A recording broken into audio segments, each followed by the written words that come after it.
अस्सलाम स्टूडेंट्स, आज हम 1.4 को सॉल्व करेंगे। तो पहला क्वेश्चन जो है इसका ये पूछ रहा है कि सिंपलीफाई करना है।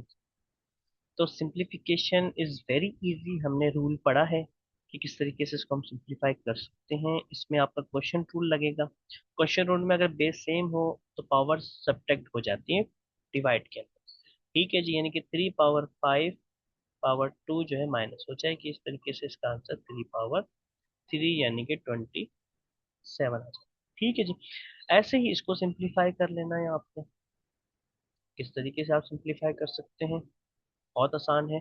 चलिए यार, इन सब की सिंपलीफिकेशन के लिए हम नोट्स का इस्तेमाल कर लेते हैं।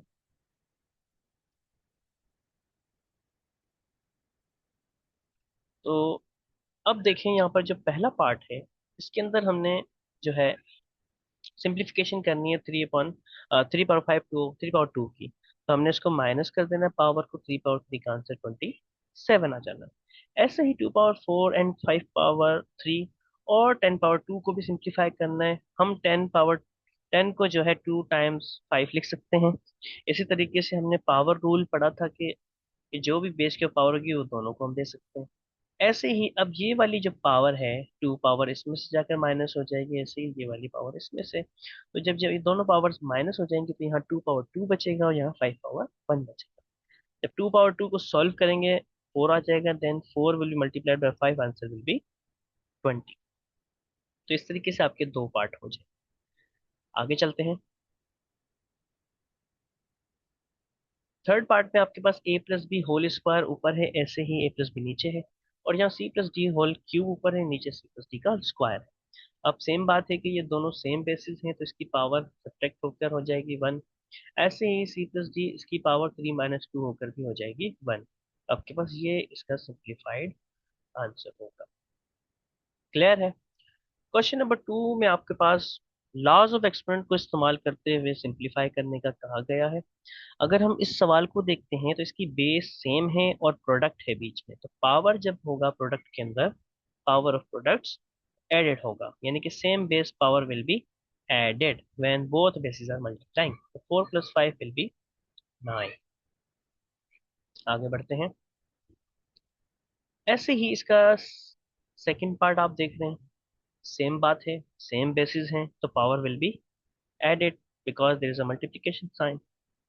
सेम यहाँ पर दोनों bases same, power will be added, 3 + 5 will be 8।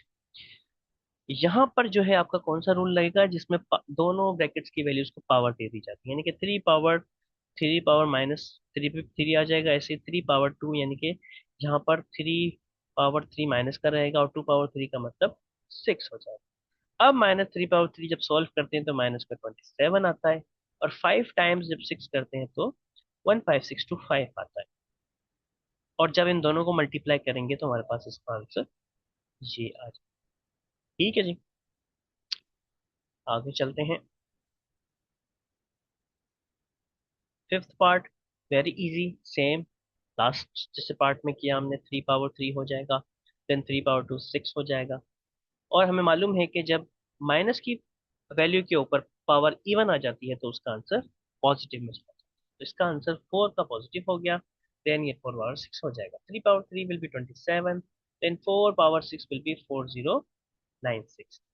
Then अब जब इन दोनों को मल्टीप्लाई करेंगे तो आपके पास इसका ये आंसर आ जाएगा। ऐसे ही सिक्स पार्ट है, again same bases, both are same bases, then power will be added, तो आंसर विल बी दिस। यहाँ पर तीन बेसिस हैं, तीनों सेम है, तो इन तीनों की भी पावर्स को हम ऐड कर देंगे। ठीक है जी। 8 9 एंड 10 पार्ट, यहाँ पर अगर हम देखें सब इस तरीके से लिखे गए का मतलब ये है कि सबके दरमियान क्या है, मल्टीप्लिकेशन है। तो मल्टीप्लिकेशन में सेम बेसिस को एक साथ अगर हम देखें, m की पावर यहाँ 1 है और m की पावर यहाँ 5 है, तो इस तरीके से दोनों की पावर प्लस हो जाती है। ऐसे ही n की पावर 3 है, n की पावर 2 है, तो इन दोनों को प्लस कर लेते हैं। सेम फॉर t की पावर 4 एंड 7 को हम प्लस कर सकते हैं। तो इस तरीके से ये सबकी पावर्स प्लस होके ये आंसर आ जाए। Same for this question, a की पावर्स प्लस कर देंगे, a की पावर्स के साथ ऐसे ही b की पावर, देन c की पावर्स, सबका आंसर हमारे पास फिर ये आ जाएगा। Same for this question 10 remains same. बाकी जो है आपका x x के साथ पावर 4 + 2 6 हो जाएगा। ऐसे ही y पावर 6 + 3 9 हो जाएगा। z remains 10। आई होप कि ये दोनों पार्ट्स आपको समझ में आ गए होंगे। अब पार्ट नंबर 3 की तरफ चलते हैं।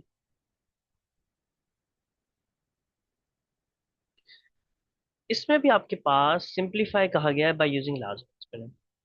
सेम लाज हमने पढ़े हैं, पावर पे पावर आ जाए तो मल्टीप्लाई हो जाती है इस तरीके से, तो answer will B 15325। Second part, दोनों को पहले तो बाहर वाली पावर्स को मल्टीप्लाई कर लेते हैं, 5 पावर 3। देन दोनों बेसिस को पावर अलग अलग आप दे सकते हैं। ठीक हो गया। नेक्स्ट, थर्ड पार्ट में आप देखें कि आपके पास जो है माइनस की पावर के ऊपर इवन नंबर है तो it will be positive. Then 5 two times होगा तो 10 हो जाएगा। 4 पावर 10 जब सॉल्व करेंगे तो आपके पास ये आंसर आ जाएगा। ठीक है जी। ऐसे ही माइनस का 3 पावर 3 है तो ये नेगेटिव ही रहेगा, ये पॉजिटिव हो जाएगा। तो यानी कि इसका मतलब ये 3 × 3 9 हो जाना है, 3 × 2 6 हो जाएगा। और नेगेटिव आपके पास इवन नंबर था इसलिए पॉजिटिव 4 हो गया। ठीक है जी। जब आप इसको सिंप्लीफाई करेंगे तो आपके पास इसकी वैल्यू भी पास। फिफ्थ पार्ट में अगर हम देखें तो क्वेश्चन में लिखा हुआ है यहाँ पर इसकी पावर अलग दे दी जाएगी, इसको भी पावर 3 दे दी जाएगी। अब यहाँ पर पावर पावर मल्टीप्लाई हो जाती है और इसका आंसर 125। ठीक है जी। आगे चलते हैं। Six part, -4/9। पावर पे पावर मल्टीप्लाई होगा, तो उससे पहले हम जो है इसकी नेगेटिविटी हटा देते हैं क्योंकि इवन पावर है तो इसकी पॉजिटिव हो जाएगा। Then 2 power 3 will be 6। Now we can give both the question its power. 4 power 6 हो जाएगा, यहाँ पर 9 6। इसी तरीके से z पावर 3 पावर 2 पावर 4 है तो तीनों को मल्टीप्लाई कर देंगे तो आंसर आएगा z पावर 24। यहाँ पर भी ये है कि सारी की सारी बेसिस हैं, सेम पावर्स ऐड हो जाएंगे, 1 + 2 + 3 + 4, answer will B m power 10।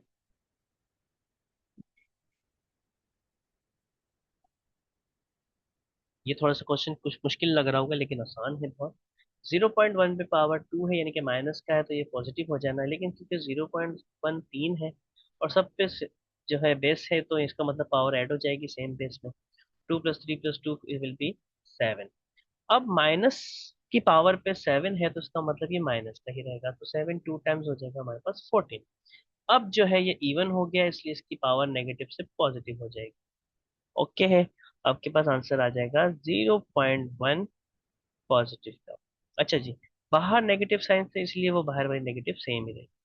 तो इस तरीके से आपका आंसर आ जाएगा। आई होप कि आपको ये एक्सरसाइज समझ में आ गई होगी। इंशाल्लाह जो है हम नेक्स्ट वीडियो में नेक्स्ट टॉपिक्स की तरफ बढ़ेंगे। तो आज के लिए इतना ही था।